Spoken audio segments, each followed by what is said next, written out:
So we thought that we would just start with some introductions, and we are hoping that you will introduce yourselves too.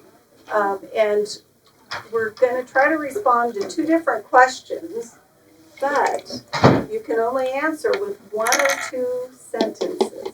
And that's even more important now that we're starting a little bit late. And because I know we who are in the church sometimes get a little bit overshare-y. So yeah, so I'll let Aaron introduce himself, and then he'll answer those two questions, and then we'll let you all do that too. Well, my name's Pastor Aaron McClellan. I am the pastor for the Northeast Colorado Collaborative. So I am right up in the northeast corner of the state with Julesburg Methodist Church and Pleasant Valley Methodist Church and the Fleming Coffee and Christ Worship Group. And I'm actually going to deviate because I actually did not have a lot of time as a youth in the church because I kind of ventured away fairly early on in life. I, however, spent a lot of time as a military recruiter and as a correctional officer, and I can tell you that a young person who joins a gang and a young person who joins the military are both looking for the exact same thing. They're looking for a sense of purpose and a sense of belonging. Those are two things that we are able to offer them in the church. Knowing how and how to convince them of this purpose and of what ministry can, or what faith can do for them, is the challenge that we have. Sharon? Cool. So I'm Sharon Strauss, and I serve the congregations in Fort Morgan and Brush, Colorado, and also in the northeastern corner, but not quite as far northeast as Aaron. I am the licensed local pastor registrar for the conference, and so the two questions that we're answering. First, what is one memory you have of participating in youth ministry as a young person? In 1 to 2 sentences. So I'm just going to give you a bird's eye view of a memory I have. Was my confirmation retreat. There were only 2 of us in confirmation, and we went to our pastor's cabin. So that's a great memory I have. And then second question, what is one memory you have of working with youth as an adult sponsor? I would say one that stands out for me was a lock-in where a kid snuck out and smoked pot and came back high. Okay. That's not supposed to get smoked. I can laugh What at an it. idiot. I can laugh at it now. I was not laughing then. No, that's a hard one there, yeah. All right. So let's each introduce ourselves. One memory, and again, if you maybe didn't have much involvement in youth ministry as a child or a young person, just share something else interesting about yourself. And then, so one memory as a youth, one memory leading. Oh, well, I'm Alan Winterstein. Hi, Ellen. I'm a retired elder, and I'm serving at Keensburg. Okay. Yeah. So you're out our way. Yeah. I remember fondly, I came from a conservative, I didn't know this at the time, but kind of a conservative, traditional Methodist church in the city. And one of the ministry we did was we would go out and provide worship services in old people's homes because nobody else was doing it. It wasn't us kids. We went along, but it was run by adults. And the other thing I remember, leadership. I was serving in a church where we had about 50 kids every Sunday with their families. And I said, do you ever do a children's sermon? They said, no, we have too many kids to have a children's sermon. And I said, you can't have enough to have a children's sermon. And so we instituted that with 50 to 60 kids every Sunday. And they couldn't believe they liked it. Right. Oh, that's great. Please, come on Okay, in. I'm gonna join that. Sure. Okay, we'd love to have you. Absolutely. Thank you. All right, and so we are introducing ourselves, and we're answering in 1 to 2 sentences, what is a memory you have as a young person in church growing up? And 2, what is a memory you have of leading with youth or young people? So we'll let someone else answer so you can get settled. Pete, would you like to? Pete Lobo, the pastor of Hugo United Methodist Church out east. Definitely not north. Everybody else says we're south. We're more east. But, growing up in the church, I just remember being involved. We was allowed to be involved in every aspect of the services. And that was huge. As far as doing something memorable for the youth, having my kids tell the other kids in youth group that their dad actually preached a sermon on an Eminem song in the middle of a congregation that's average age was 75 years old. And everybody wanted to hear it and wanted more. So it was amazing to have when people respond like that. So He just became a grandpa. yeah. Yeah. I did too. In December I became a grandma. Yeah. Who else would like to share? Okay. Okay, thanks. My name is Amy Rye. I'm from the Beulah United Methodist Church. And one memory of being a youth is being in the youth choir back in the day and going on mission trips. Wow. And one of them we went on, we would stay in church members' houses. And we raided the refrigerator at midnight. Well, we went in and it was just normal. Then we raided the refrigerator, and then somebody said there was a person sleeping on a little couch thing in the kitchen. And so we were having a hard time not giggling. And then in the morning we were going to, meet her, and there was no one there in the morning. So it was our mystery guest for the night. We Very didn't know. odd. We always enjoyed our mission trips. Serving, when I was back in the Dallas area, I was going to a church in Prosper, Texas, which is a suburb of Dallas. We took our youth girls to Reunion Arena for a Christian band concert thingy for the day. And there were 10,000 screaming girls in this arena, which is the point at which I thought, I'm not really sure I can serve with youth. If you have not been in a room that has 10,000, literally 10,000 screaming girls. I'm not sure anyone would decide they could continue. Oh yeah, that was. You forgot to wear a t-shirt that said, shut up, shut up, shut up. Forgot the duct tape. Yeah. Would you like to introduce yourself? I'm Patty Anderson Cook. I'm an affiliate member of this church, as I am retired clergy from the West Ohio Conference and living here in Colorado Springs. The first thing I would say about my youth is that I was a member of a church, but uninvited to its youth ministry. And so that's kind of been the foundation of things for me. I guess the thing I remember most about leading youth ministry is Ichthus in Wilmore, Kentucky, is a great big kind of a Christian Woodstock kind of experience. And got to experience the first cups where the communion is packaged. Oh, I remember that. And it was always either rainy and cold or just sunburns. or both. Oh, what great. But lots of good memories and commitments.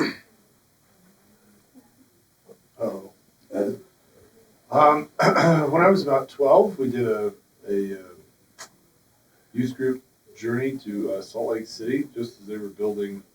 They have a huge conference center that they were building at that time. They actually didn't get it done in time for the event, so we're like going around like trash bags and wires and stuff. But anyway, they did a lot of classes like this. It was really cool for a young person to go through and do those things. And at night they had concerts in the basement and stuff. It was really neat. And as a leader of youth, I went away from the church as a young adult and didn't come back until much more recently. But I remember as an older teen doing Vacation Bible School. It was really rewarding with the little kids, and everybody hold hands and go through the hallway and do our little stuff. And that was a good feeling. Nice to do that. So Mason, will you tell us what church you're connected with? Yeah, I try and help out over at Keensburg as well. Okay. So we're just down the hall. My kids play basketball up there where you're at. So, Okay. Morgan, we were going there every Sunday this past winter, and that was a lot. So. We're going to talk about how Sundays are no longer sacred Yeah. in the world. We had to yeah. Yeah. So good. Austin, would you like to share? I'm Austin from both Burlington and Stratton, Colorado. I help out with youth ministry in our church, both churches. Right now we're struggling with getting kids into church because the families say they're coming and then they back out last minute. And so we're trying to engage more youth to be involved. Because right now the only youth that we have right now is my pastor's son, and he's the only one that comes to church usually on a Sunday morning. And so we're trying to get more involved. And in our church, we don't have enough youth in the community, so we partnered with a Christian church in Burlington, and we do combine youth group together. And so I tag team with Aaron's oldest daughter. We're the game coordinators together, so we alternate back and forth each week. And we meet on Wednesdays. Thank you. Thank you for sharing. Would you two introduce yourselves? I'm Jerry Faust, and I'm from Sunrise Church in Pueblo West. Okay. We moved there just to kind of see what the doctors were up in Pueblo. We used to live in Los Alamos. Okay. So the separation of the church has affected our church population considerably. And we don't have many youth in our church now. In fact, we no longer even have a Sunday school except for adults. There's been an effort to try to revive that, but it's just not very successful. Can you tell about a memory from growing up? But a memory I have is I grew up in the evangelical church, which is the Evangelical United Brethren, and the United Brethren became United Methodist.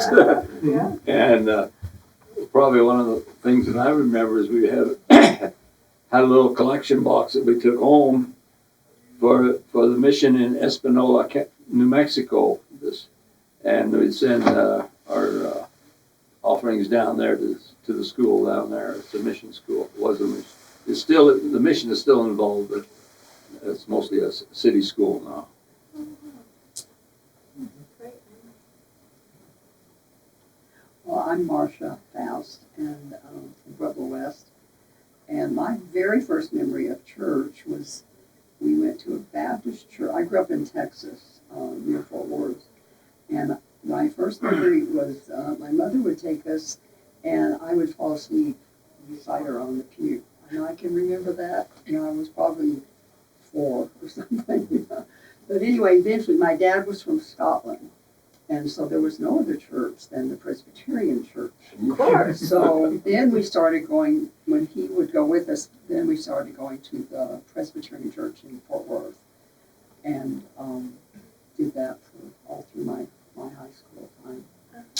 And as far as leadership, there weren't really youth in our church in Fort Worth even. But, we did have a youth group and got involved, but I was more involved in 4-H club. So I did a lot of camps and things and leadership that way. Great. All right. Well, so we've done our introductions.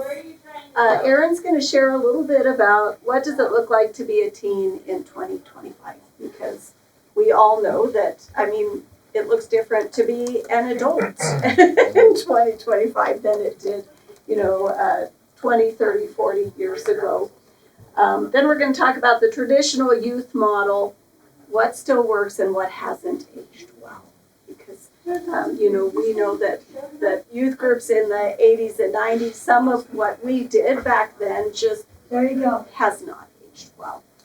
Youth ministry in the digital age, and then just some sharing. It worked for us for a while. Okay, and so our hope, of course, neither Aaron nor I are experts in youth ministry, so we're really hoping this will be a collaboration where we share ideas with one another. Hopefully we'll go away with maybe some new tools in our belt and a little bit of hope for the church. So I am going to invite Aaron to share a little bit about youth today and what they're facing in this day and age. She's doing it. Was it my turn? Yeah. Yeah. So anyone who's even tried to talk to youth these days know exactly what that situation feels like. As we look at humanity as a whole, so many things, so many technological advancements have changed not only the capabilities of people, but more so culture. And this right here is one of the biggest things that has changed culture. And it's done it in a lot of great ways. If we have food at our fingertips, or we have emergency services that can be reached in a matter of moments. Yet at the same time, it's also changed it in a lot of very negative ways. And a lot of those negative ways are what we're seeing in our youth today. Because we all know that many of our kids, if this disappears, it's panic. I've got to find my phone, right? If you look it up, the average teenager checks their phone 200 times a day, on average. The average teenager, if they cannot find their phone for more than 20 minutes, describes basically a panic attack. The anxiety level of not having that connection, or that appearance of connection, is incredibly detrimental to their sense of well-being. And I say the appearance of connection because what they're seeing on these, unfortunately, is not a real relationship. Your average child uses social media by the age of about 11. Even though most of those sites require 16, the average one is on by 11. Teachers these days use messaging apps to contact their youth rather than giving them a notice or a phone call. They say, get on the band app and we'll let you know what's going on. Your average kid, if they want to share something, where we used to go, knock on our neighbor's house, say, hey, guess what? I just got a new bike. Come check it out. Let me send you a picture or a video. So unfortunately, with everything, they're really not even getting true connection. They're not even getting a real relationship. They're getting little moments, little flashes. It's kind of like, to me, I'm a big music guy. I have a huge vinyl collection. Because to me, it's so much richer than listening to a CD, because on a CD you're getting just a sample, a little tick of each note rather than the entirety of the note itself. And that's kind of what digital media has done for our youth. They have these appearances of connection. They can say, I have a friend in Australia. I talked to this guy. I game with this guy in Paraguay. That's great. But quite oftentimes they're not taking the time to say, hi, my name is. And the thing about it is, I think that we have to realize as adults, to try and tell them, just put it away, would be like trying to tell me when I was a kid, just put your hiking boots down, or just put your bike away. It's simply not. When you do that, you're going to put them into a state of panic and a state of anxiety, instead of trying to really reach them on their level. Now, one of the biggest disadvantages of this is, first off, addiction. Your average teen, again, they're starting to use these social media apps young. These social media apps are actually digitally designed, to create a dopamine response. Dopamine is the joy chemical in your brain. It's what makes you happy. It's what makes you excited when you achieve something. It's actually the same sensors that are triggered by things like cocaine, alcohol, fentanyl. You wouldn't give an 11-year-old fentanyl and say, here, pop this, you're going to feel great, right? But yet how many parents, the moment their kid is bored or upset, they say, here, jump on. You see it every day. Sometimes, you see it at a restaurant, maybe even in church. And it's really unfortunate, because it gets you to a point where you cannot ask them just to merely put this away. How do we get around that? How do we understand what they're going through? The other detriment to this, other than the dopamine addiction, is things like cyberbullying. Now, as a kid who I had for a few years when I was younger, I had a kind of a rough childhood at school. But I had this sanctuary. It was called home. I could go home on the bus. I got off the bus. I went in my house. I grabbed a bite to eat. Then I went out back in the woods and I hiked. Lived on the edge of a very, very large forest. I had that sanctuary where I could get away. Kids these days, because they're so fearful of having that disconnection, can't get away from it. So things like depression, suicide. Who here can tell me what the youngest average age of a suicide attempt is? 12. Very close. Between 11 and 14 years old. It's heartbreaking. It is. It is.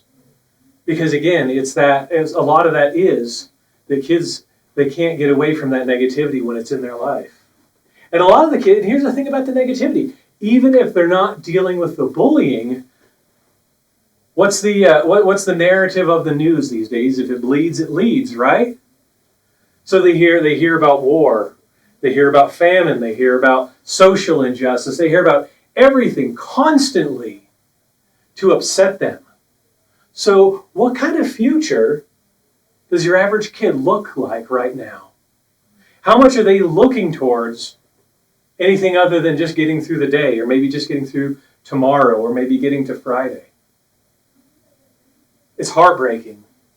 But it's also, as I said before, as I said in my introduction, the reason I incorporated it in this is because these kids are looking, number one, they're looking for those general connections.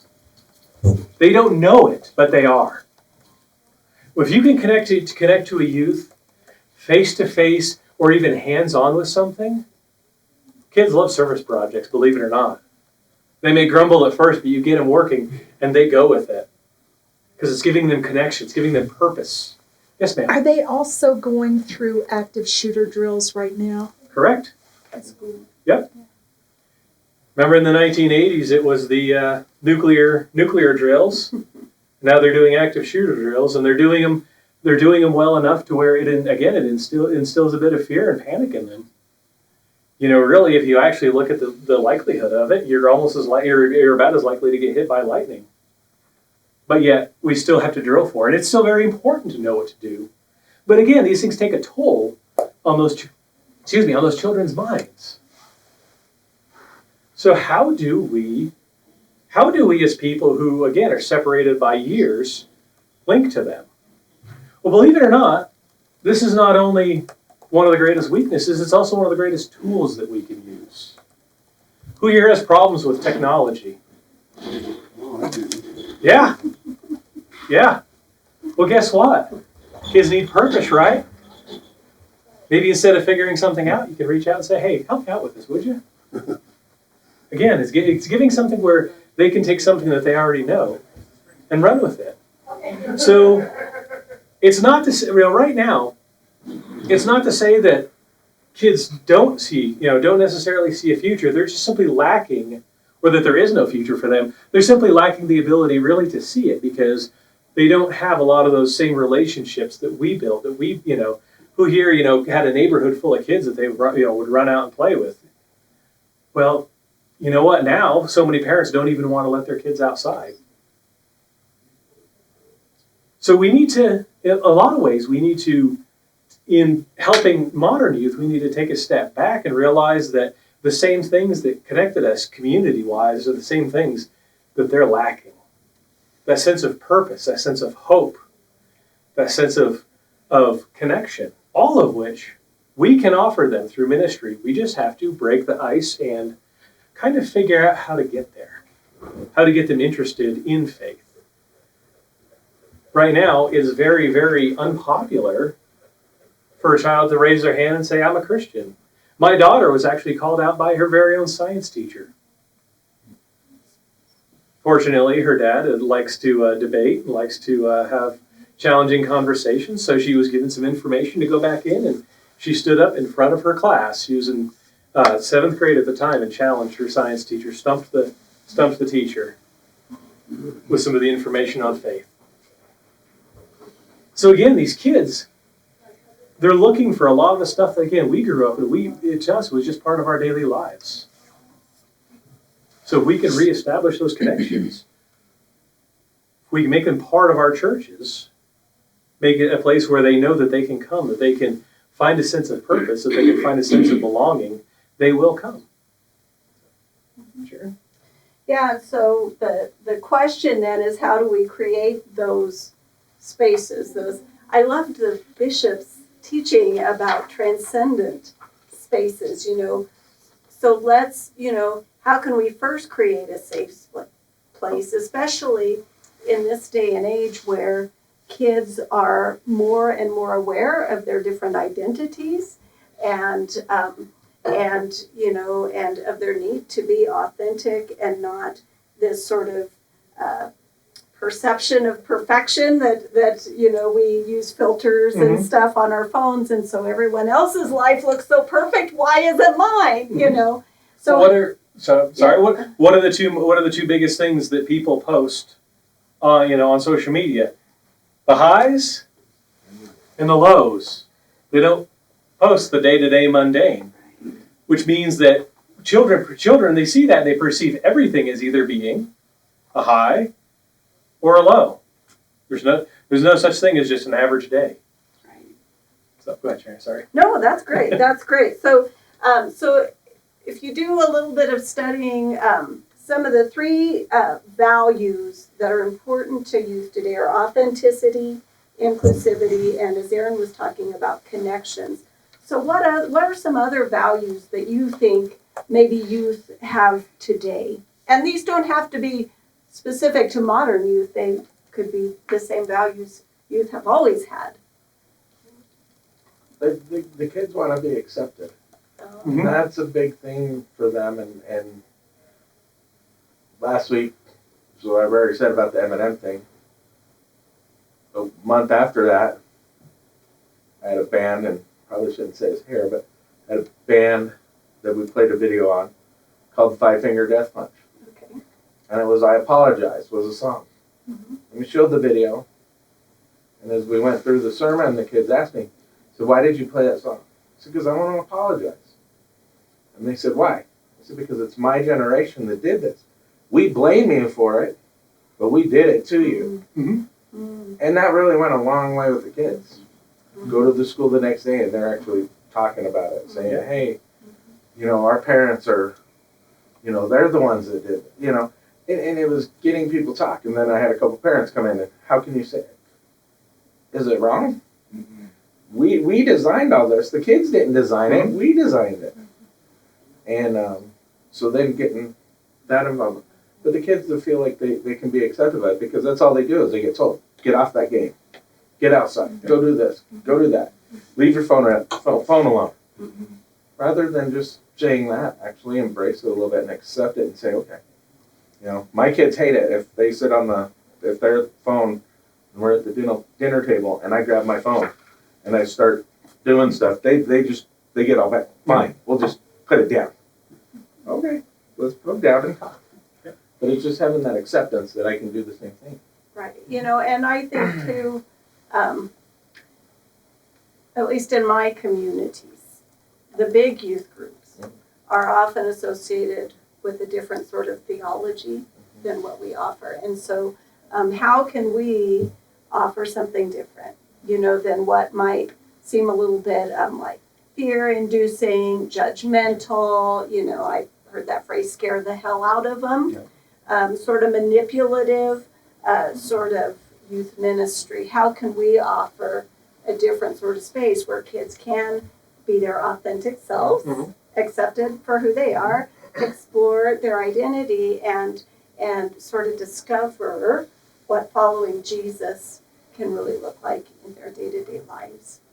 Well, part of, and again, this is a cultural part of what's inhibiting a lot of youth outreach, or some of the negative stereotypes that have come with a lot of the traditional sects of Christianity, where a lot of kids, that want to, they don't feel like because they dress a certain way or because they act a certain way, they don't feel like they'll be accepted into a church congregation. One of the things I give credit to Austin and to, my oldest daughter and everyone involved in that youth group.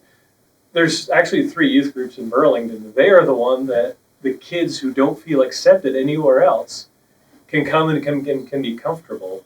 So sometimes that outreach is going to the kid that maybe wears all black or is really quiet, and maybe opening the door up with them, because guess what? Who knows? They may be searching for faith. They may be searching for something spiritual, but no one's ever, because how they dress or how they have their hair or what music they listen to, no one's ever come up and said, hey, let's make the introduction. And two, some of it is in a traditional church setting, especially now, you get more of the adults are leading everything. And that's been something I'm trying to do, is try to bring in some of the youth and get the youth in there to do that stuff, because as we all talked, that was one of the big things that we all said, was having that involvement with the whole thing, doing stuff, people taking us places. Now we don't see that as much anymore, so that's what I'm trying to figure out, how can they pull that off, but I gotta get them there on Sundays. They love the Wednesday night services. How can I get them to go Sunday? Interesting question. My grandkids are all in their teens or early 20s, and they are overscheduled. And so it's intimidating to approach somebody who has such a heavy schedule. And in fact, my grandson, one of them, he's 17, just got done saying to me, my mom overschedules me. We've done it to our kids. Yeah. Yeah. You're talking about this, though, conservative theology. When I was in Tucson, Arizona, we always had a Bible school. If you go to David C. Cook, every Thursday is a crucifixion day. You're dealing with third graders. They feel like they have to include that in there. Now we just started going with a Methodist publishing house, and their Bible school type stuff doesn't include that, and I consider it more healthy.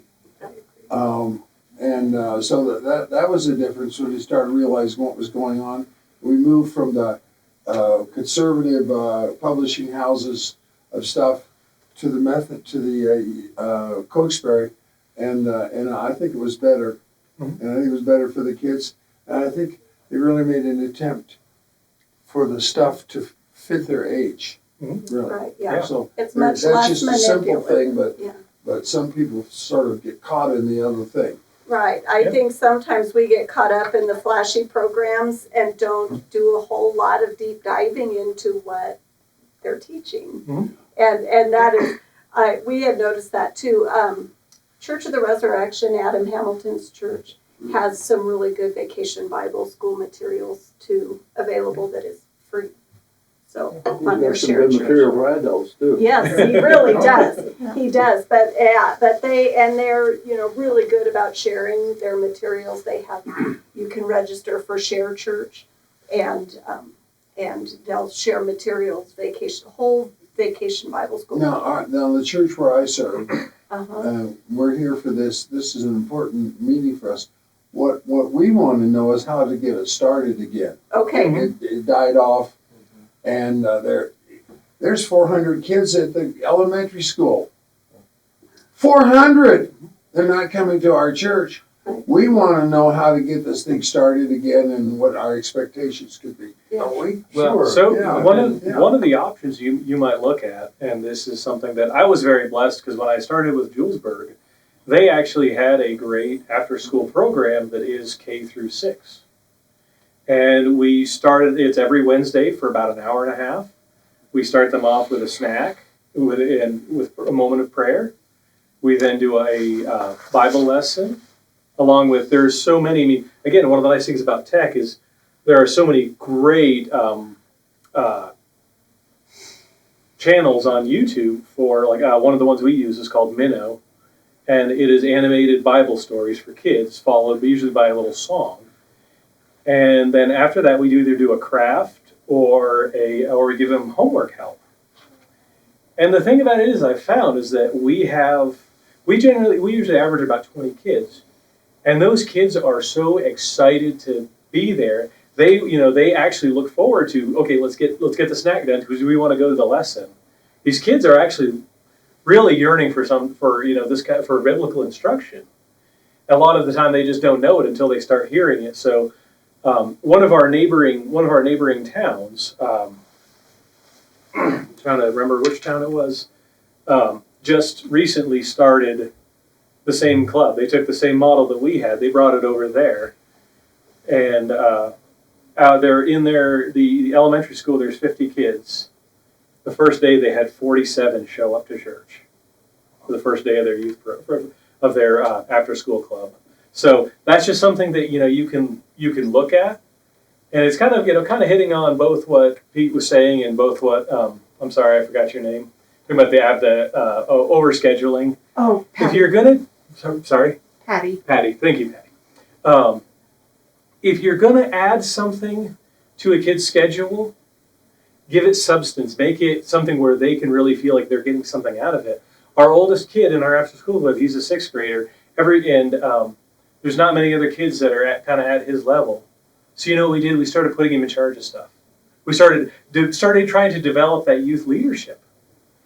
And then from there, we've actually taken our youth group, our after-school club, and invited them to take part in special services like Palm Sunday, like Hanging of the Greens, something where the kids can be on display. Because guess what? You get the kids in there, parents are going to be there too. And from the first time we did it, we've actually gained several. We've actually gone from, thanks be to God, from having a church with 0 kids in it to now having 3 that come every Sunday. I think what I guess Zig Ziglar, for example, would say is that if you don't fulfill that love and so forth with a child, kind of like what you indicated too, in their lives they're going to seek it out elsewhere. Mm-hmm. And you're going to run into kids that don't have it at home. There's kids that maybe have it at home but are looking for more. But the term that my kids are 7 and 9, so they're pretty young. But when they were really young in elementary school, they talked about filling each other's cup. So when you compliment somebody, you fill their cup. And I remember them, in this cute discussion my kids are having. Oh, you filled my cup. Thank you, Henry. That's so nice. You know?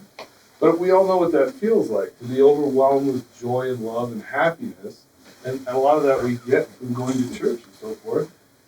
And we all know what it's like to be the opposite, be miserable, want to take that from somebody else. I remember a tough time in my childhood would have been the middle school years. I think we're all very awkward people. We're going through puberty and we're trying to be cool and we don't know how. And we don't have a car and we start to listen to mom. And anyway, all this stuff. But I remember what that was like. I remember, you know, having the youth group and having a great family home and then going to school and having a miserable existence at school. And I remember being bullied, and then I wanted to take that out on somebody else. And so then I was a bully, you know. And I tell this story to a lot of people, but two of the people that picked on me when I was in that age group, they didn't get that. And they later committed suicide. One of them went on to be a pitcher for the Yankees. Murdered somebody and killed himself. And that's how miserable his life was. And that's why he was taking out on me. It had nothing to do with me at all. But I was there, and I wasn't miserable, and he wanted to take that from me, right? So. Well, and on that note, you know, there's a saying is, you know, when there's a God-sized hole in your heart, not only will you try and fill it with something, you'll try and fill it with anything, but only God can fill it. Yeah. And I was in the same way, you know. And it's kind of funny because as adults, you know, we look back at childhood, you know, with these rose-colored glasses, not realizing that kids really go through a lot, especially in those middle school years, because, you know, as you're you know, in elementary, you're taught to be the individual, and, you know, your uniqueness is your strength. And now all of a sudden, especially in small towns, it's we're going to take and we're going to channel you into this little box where you're either supposed to be chasing a ball or supporting those chasing a ball. And it's for, you know, again, for the kids who are kind of on the fringes of things, it's very, very traumatic. It's something that as adults, I really think we forget about. So thank you for. Yeah. So I think I'm being a clock watcher, but I know you all have another one to get to it too. So I would like to go through this section, but then I really want to get to the end about, it worked for us for a while, where we can share some ideas. Maybe you guys will hear something, and I'd be glad to talk to you. We built a young children's program from scratch in Holyoke, and so you were fortunate to sort of step into one that was running, but I'd be glad to visit with you guys just for a few minutes afterwards. Same. And let you know sort of what worked for us. This is such a good piece of scripture for as we talk about youth. No one sews a piece of unshrunk cloth on an old cloak, for the patch pulls away from the cloak, and a worse tear is made. Neither is new wine put into old wineskins. Otherwise the skins burst, and the wine is spilled, and the skins are ruined. But new wine is put into fresh wineskins, and so both are preserved. So I'm going to skip past. We've talked a little bit about digital media. Oh, I had a little menti pull, but we'll skip past that. I don't know what all that's. This different ways to communicate with youth. I hate group texts, and so I am all for finding different ways of communicating. Aaron mentioned Band app. That's one that we use with our youth. That's really easy to use and really helpful. WhatsApp. And now I'm not sure which one is which. Part of your new ministry and your new outreach, it is not going to be telling them to put their phones away. It's going to be allowing them to use them to enhance, like do a Bible study or Bible quiz where they have to look up the answer, and whoever can look it up fastest, you know, something where you're actually taking that point of comfort and you're using that as a tool rather than telling them, oh, just put it away. Right, yeah. Or, you know, encouraging them to take photos and share them with their friends. Yeah, get on there and tell somebody else where you're at. Yeah. And Get them over here. Yeah, exactly. And Make the invitation. Right, and this Band app, we don't only use it to communicate, you know, like, hey, we're meeting Monday at 3 at the, you know, Humane Society or whatever. We also are like, hey, Jessica won the spelling bee. Let's give her some props, you know, and it's a way that the kids become community. and share in each other's lives too. It's not just for communicating like meeting times and that sort of thing, but it's really cool to see the kids just cheering each other on throughout the week, and so that community then extends beyond our time together. But I don't know, I just thought that was a funny picture. This is sometimes what youth ministry feels like.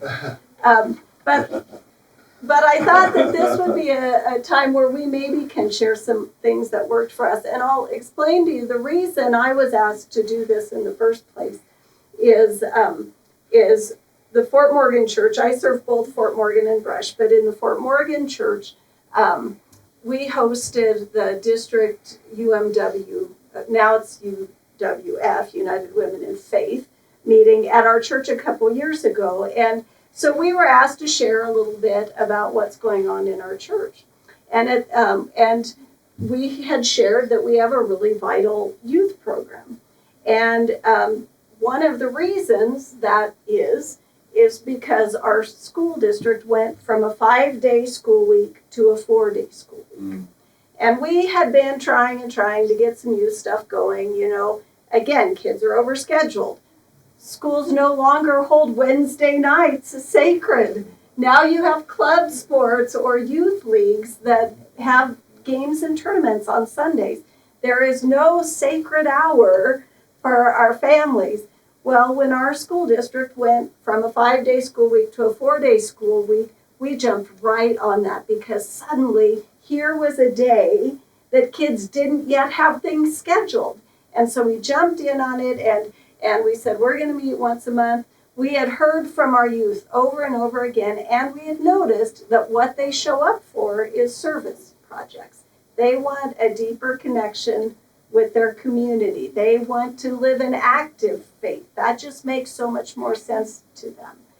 And so we have, Fort Morgan's big enough, we have several opportunities, so we scheduled, 1 month we would go walk dogs or hold wild kittens at the Humane Society. I was always a dog walker. I was not a taming feral kittens kind of person. We would make meals for the homeless shelter and food bank that is actually renting space from the church in one of our buildings. We would wrap gifts for Golden Stars, which is a local organization that does Christmas gifts for